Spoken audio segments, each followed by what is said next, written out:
Hello, നമുക്ക് നല്ല അടിപൊളി ടേസ്റ്റി ആയിട്ടുള്ളൊരു മീൻ മുളകിട്ടൻ്റെ റെസിപ്പി കാണാം കേട്ടോ. അപ്പോൾ ഒരു തക്കാളി, 2 പച്ചമുളക്, കുറച്ച് ഇഞ്ചി വെളുത്തുള്ളി ചതച്ചത്, പിന്നെ ആവശ്യത്തിന് കറിവേപ്പില എന്നിവ കൂടി എടുത്തിട്ടുണ്ട്. പിന്നെ നമ്മൾ മീൻ മാഗ്നേറ്റ് ചെയ്ത് വെച്ചിട്ടുണ്ട്. മഞ്ഞൾ, മുളക്, അതുപോലെ തന്നെ ആവശ്യത്തിന് ഉപ്പ് ഇവ ചേർത്തിട്ടാണ് മാഗ്നേറ്റ് ചെയ്ത് വെച്ചത് കേട്ടോ.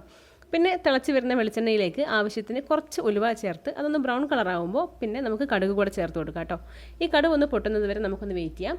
അതിനുശേഷം നമ്മൾ ചതച്ച് വെച്ചിട്ടുള്ള വെളുത്തുള്ളിയാണ് ആദ്യം ചേർത്ത് കൊടുക്കുന്നത്. അത് നന്നായിട്ടൊന്ന് ഇളക്കി അതിൻ്റെ പച്ചമണം മാറിയാൽ നമുക്കതിലോട്ടേക്ക് ഇഞ്ചി പേസ്റ്റ് ചേർക്കാം. പേസ്റ്റ് അല്ല, ജസ്റ്റ് ചതുക്കിയതാണ് കേട്ടോ. അതും നമുക്ക് പച്ചമുളകും കൂടെ ചേർത്തിട്ട് നന്നായിട്ടൊന്ന് മിക്സ് ചെയ്ത് കൊടുക്കണം കേട്ടോ. അപ്പോൾ വീഡിയോ കണ്ടുകൊണ്ടിരിക്കുന്ന എല്ലാ കൂട്ടുകാരും ഇതേ ചാനൽ ഇപ്പം തന്നെ ഒന്ന് സബ്സ്ക്രൈബ് ചെയ്തോളൂ. എന്നാലേ അടുത്ത അടിപൊളി റെസിപ്പി ആയിട്ട് വരുമ്പോൾ അത് നിങ്ങൾക്ക് കാണാൻ പറ്റുള്ളൂ കേട്ടോ.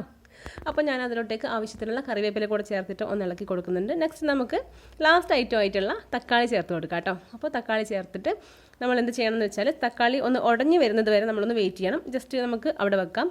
അപ്പോൾ തക്കാളി നന്നായിട്ട് ഉടഞ്ഞ് കിട്ടിയിട്ടുണ്ട്. ഇനി നമുക്ക് ഇതിലോട്ടേക്ക് നമ്മൾ പുളിവെള്ളം ചേർക്കാം. പുളി നമ്മൾ ആദ്യം തന്നെ കുറച്ച് വെള്ളത്തിൽ കുതിർത്ത് വെച്ചിട്ടുണ്ടായിരുന്നു. ആ വെള്ളം നമ്മൾ ഇതിലോട്ടേക്ക് ചേർത്ത് കൊടുത്തിട്ടുണ്ട് കേട്ടോ. പിന്നെ നമുക്ക് പൊടികൾ ചേർക്കണം. കുറച്ച് മഞ്ഞൾപ്പൊടിയാണ് ആദ്യം തന്നെ ചേർക്കുന്നത്. പിന്നെ ഞാൻ മുളക് പൊടി, ആവശ്യത്തിനുള്ള ഉപ്പ് എന്നിവ ചേർത്തിട്ട് നന്നായിട്ടൊന്ന് ഇളക്കി മിക്സ് ചെയ്ത് കൊടുത്തു കേട്ടോ.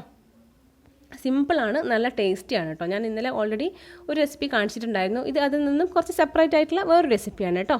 അപ്പോൾ അതിനുശേഷം നമ്മൾ നന്നായിട്ട് തിളച്ച് വരുമ്പോൾ നമ്മുടെ മീൻ ആവോലി അതിലോട്ടേക്ക് ചേർത്ത് കൊടുത്തിട്ടുണ്ട്. എന്നിട്ട് നന്നായിട്ടൊന്ന് ഇളക്കി മിക്സാക്കി കൊടുത്തിട്ട് മീൻ ഉടഞ്ഞു പോവാതെ പ്രത്യേകം ശ്രദ്ധിക്കണം കേട്ടോ.